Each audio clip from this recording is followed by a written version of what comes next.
May 15, 1987, Baikonur Cosmodrome.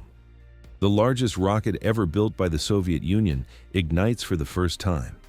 Riding on top of the Energia, a beast capable of lifting 100 metric tons, sits something the world wasn't supposed to see.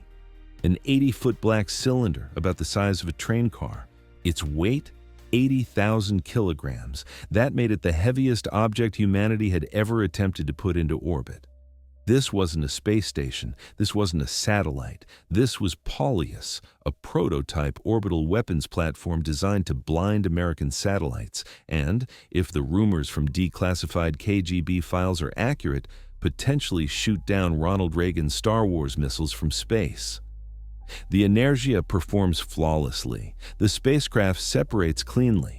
For 460 seconds, the Soviet Union is about to become the dominant military power in orbit. Then, a single software command fires in the wrong direction, and the most ambitious weapons platform ever built becomes the most expensive artificial reef in the Pacific Ocean. This is the story of the weapon that almost won the Cold War from orbit, and the 180 degrees that separated Soviet supremacy from Soviet humiliation.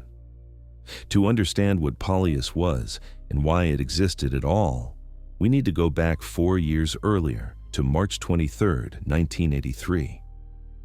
President Ronald Reagan appears on national television and announces something unprecedented: the Strategic Defense Initiative. It was a proposed network of space-based lasers, particle beams, and kinetic interceptors designed to shoot down Soviet ICBMs in flight. The press immediately called it Star Wars. The Soviets called it something else entirely, an existential threat. The logic was simple, and it was terrifying. If the United States could deploy a working missile defense system in orbit, the entire foundation of mutually assured destruction would collapse.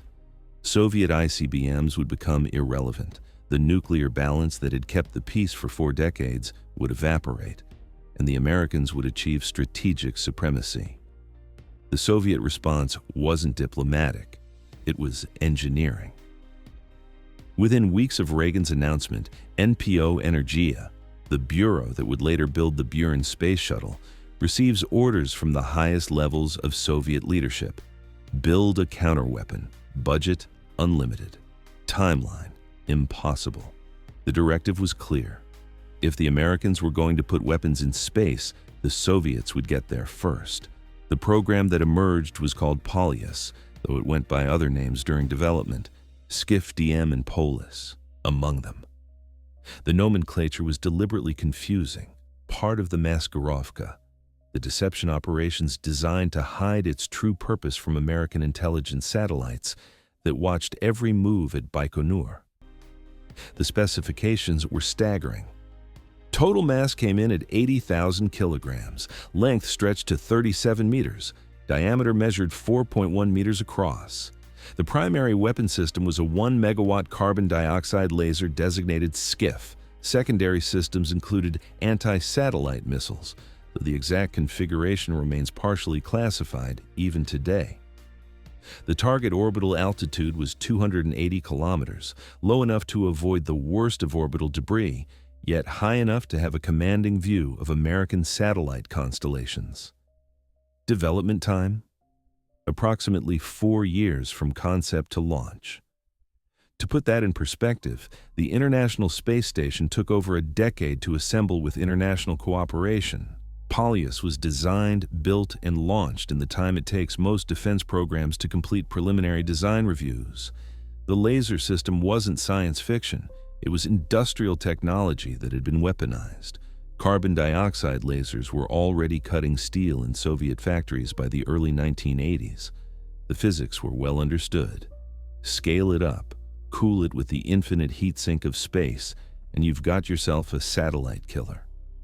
The engineering challenge wasn't whether a laser could damage a satellite.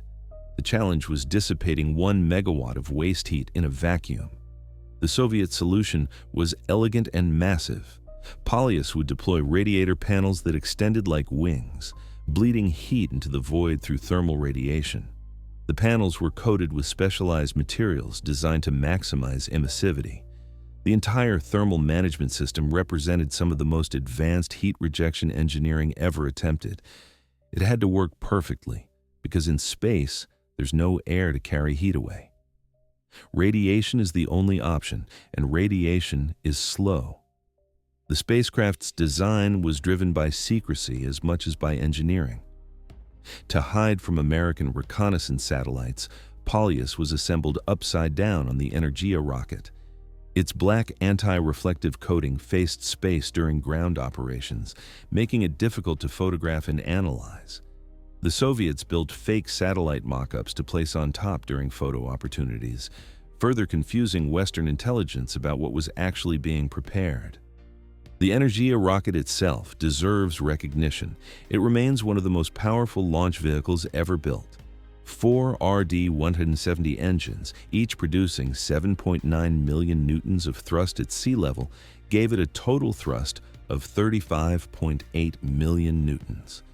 The RD-170 is still the most powerful liquid fuel rocket engine ever flown. Each engine burned a mixture of kerosene and liquid oxygen, channeling 190 tons of propellant per minute through 4 combustion chambers fed by a single turbopump assembly. The rocket was designed as the Soviet answer to multiple challenges. It would launch Buran, the Soviet space shuttle. It would launch heavy military payloads, and it would launch Polyus. The fact that Energia's maiden flight carried a weapons platform instead of the shuttle it was ostensibly designed for tells you everything about Soviet priorities in 1987, May 15, 1987. The launch window opens. Energia stands on the pad with Polyus mounted inverted on its side. The ignition sequence begins. 4 RD-170 engines ignite in a carefully choreographed sequence, each one coming to full thrust before the next ignites to avoid overstressing the structure. The rocket clears the tower. Telemetry is nominal. Every system is performing within parameters. The ascent is flawless. First stage separation occurs exactly on schedule. The second stage ignites, pushing Polyus toward orbital velocity. In the control room at Baikonur, engineers watch the telemetry with the kind of focused intensity that comes from 4 years of impossible work under absolute secrecy. This is the moment. Everything they've built, every compromise, every late night, every technical miracle pulled from the edge of impossibility comes down to the next few minutes. At 460 seconds after launch, Polyus separates from Energia's second stage. Telemetry confirms clean separation. The spacecraft is in a suborbital trajectory, exactly as planned. All it needs to do now is rotate 180 degrees, point its engines in the direction of travel, and fire to circularize into orbit. It's a standard maneuver performed by countless spacecraft before. The engineering is straightforward. The physics are simple. For approximately 60 seconds, the Soviet Union has a weapons platform in space. In the control room, there are reports that champagne was being prepared. After 4 years of working in secrecy so tight that different teams didn't even know what other teams were building, they'd done it. The largest rocket ever built by the Soviet Union had performed perfectly on its maiden flight. The heaviest payload ever attempted was in space. Then, Polyus begins its rotation maneuver. The attitude control system activates. Small thrusters fire, initiating the turn. The spacecraft is supposed to rotate 180 degrees. Instead, it rotates 360 degrees. The engines fire perfectly in exactly the wrong direction. Instead of adding velocity to achieve orbit, they subtract it. The spacecraft's trajectory becomes a death spiral. Polyus re-enters the atmosphere over the Pacific Ocean. 80,000 kilograms of cutting-edge Soviet military technology becomes debris. The failure mechanism has been analyzed extensively in the decades since, though accounts vary depending on which declassified source you trust. The most credible explanation involves a combination of sensor confusion and software logic flaws. Polyus's attitude control system may have lost its reference point during separation from the Energia second stage. The spacecraft needed to know which way was forward and which way was up relative to its orbital trajectory. In the chaos of separation, with pyrotechnics firing and the mechanical shock of release, the sensors may have provided conflicting data. The software logic flaw was more fundamental. The rotation command allegedly didn't specify which direction to rotate. It simply instructed the spacecraft to rotate until the engines faced prograde, meaning in the direction of travel. The spacecraft chose the long way around, 360 degrees instead of 180. By the time the engines were pointed correctly, the spacecraft had rotated past the correct orientation and continued all the way around. Why did this happen? It comes down to time pressure. The entire software system was written under extreme deadline constraints. Testing was abbreviated. The kind of exhaustive simulation and verification that Western space programs took for granted was compressed into weeks instead of months. Engineers working on Polyus have stated in interviews after the Soviet collapse that they knew the testing was insufficient. They also knew that arguing for more time simply wasn't an option. The cruel physics of orbital mechanics did the rest. Polyus's engines fired for the planned duration. The thrust was nominal. The combustion was stable. Every mechanical system worked exactly as designed, but because the spacecraft was pointed the wrong direction, every second of thrust pushed it further from orbit and closer to re-entry. The engines that should have been the triumph became the instrument of destruction. The cover-up was immediate and comprehensive. TASS, the Soviet news agency, announced the launch as a test of a heavy payload. There was no mention of weapon systems and no mention of failure. The official statement praised the successful test of the Energia rocket, which was technically true. Western intelligence knew something had failed, but they didn't know what. Reconnaissance satellites tracked the launch and observed that the payload didn't achieve orbit, but the exact nature of what had been lost remained. Unclear for years, the full story wouldn't emerge until after the Soviet collapse, when engineers began speaking more openly and documents started being declassified. Even today, significant details remain classified or disputed. The exact capabilities of the SCIF laser system, the nature of the secondary weapons, and the plans for follow-on missions, all of this remains partially obscured. The human cost was significant, though it was measured in careers rather than lives. Boris Gubanov, one of the chief designers associated with the program, reportedly suffered a career-ending blow. The engineers who had performed miracles, who had taken a concept from paper to flight hardware in just 4 years, watched their work burn up because of a software error that a week of additional testing might have caught. The psychological impact of that kind of failure after that level of effort is difficult to quantify. But the more interesting question isn't what happened. It's what would have happened if those 180 degrees had been correct. If Polyus had achieved orbit, the geopolitical landscape of the late 1980s would have been fundamentally different. Imagine 1987 and 1988. Polyus achieves orbit and begins systems checkout. Soviet engineers discover whether a 1 megawatt laser can actually track and damage satellites in the real environment of space. American intelligence has confirmation, not speculation, but confirmation, of Soviet orbital weapons capability. The Strategic Defense Initiative, which was already controversial and technically challenging, now faces a tangible Soviet counter. Every American satellite becomes a potential target. Then, imagine 1989.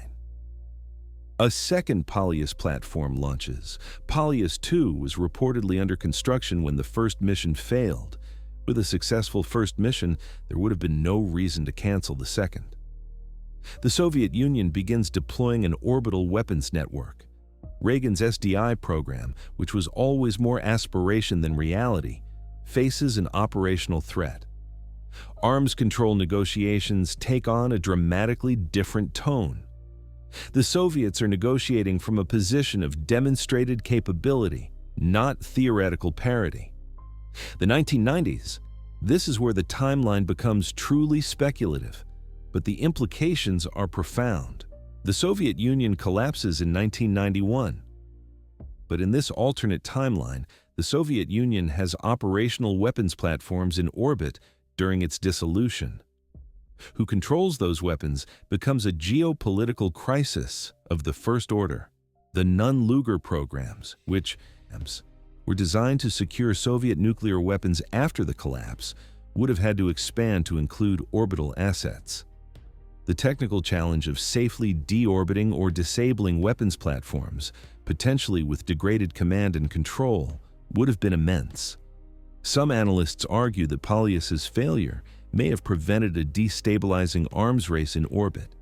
They suggest that the very presence of operational weapons in space would have triggered a spiral of deployment and counter-deployment that could have led to conflict. Others argue the opposite, that the Soviet Union might have used the leverage of orbital weapons to negotiate from strength, potentially changing the terms of its dissolution and possibly even extending its existence. The speculation is interesting, but ultimately unknowable. What is knowable is what's happening now, because the dream of Polyus didn't die in the Pacific Ocean in 1987. It simply went dormant. Russia's current programs include Peresvet, a ground-based laser system reportedly designed to blind satellites, which has been operational since 2018. There's also Noodle, a direct-ascent anti-satellite missile that's been tested multiple times. In November 2021, Russia conducted an anti-satellite test that destroyed a defunct Soviet-era satellite, creating a debris field that threatened the International Space Station and demonstrated that Russia retains the capability to destroy satellites on demand. China has developed parallel capabilities. Reports from Western intelligence suggest ground-based laser facilities capable of satellite interference. The Shijin-17 spacecraft, launched in 2016, has demonstrated proximity operations near other satellites, the kind of maneuvering that could be used for inspection or, potentially, for attack. China's 2007 anti-satellite test, which destroyed one of its own weather satellites, created the largest debris field in history and announced China's arrival as a space power willing to weaponize orbit. The United States' response has been both public and classified. The Space Force was established in 2019, the first new military branch since 1947. Classified programs, visible only as budget line items, suggest extensive research into directed energy weapons and satellite defense. The X-37B orbital vehicle has flown multiple missions, all classified, spending years in orbit conducting experiments that the Air Force refuses to discuss in detail. Every major power is now developing exactly what Polyus was designed to do back in 1987, ground-based lasers to blind satellites, kinetic kill vehicles to destroy them, orbital platforms to threaten them. The technology wasn't ahead of its time. The geopolitics simply weren't ready. But the geopolitics have changed. The restraint that characterized the Cold War, the mutual understanding that space was too valuable to weaponize, has eroded. The Polyus echo is everywhere. It's in the budget documents. It's in the launch manifests. It's in the careful language of military space doctrine that talks about defending assets while avoiding the word weapon. The technology that Soviet engineers built in secret in the 1980s is now being rebuilt, refined, and deployed by multiple nations simultaneously. Polyus didn't fail because the engineering was flawed. The Energia rocket worked perfectly. The laser systems were functional, at least in ground testing. The thermal management was solved, at least on paper. It failed because someone wrote a rotation command without specifying the short way. Because testing was abbreviated. Because political pressure and timeline constraints created an environment where a catastrophic software error could slip through. 37 meters of Soviet engineering, 80,000 kilograms of military ambition, 4 years of impossible work by some of the most talented engineers in the Soviet Union, undone by a few lines of code and the unforgiving physics of orbital mechanics. And somewhere in the Pacific Ocean, at 280 kilometers less altitude than intended, the first space weapon ever launched rests as proof that in the space race, physics is easy. Software is hard. And the difference between triumph and disaster can be measured in degrees. If you enjoyed this story, hit subscribe for more stories where history, technology, and human ambition collide. Thanks for watching.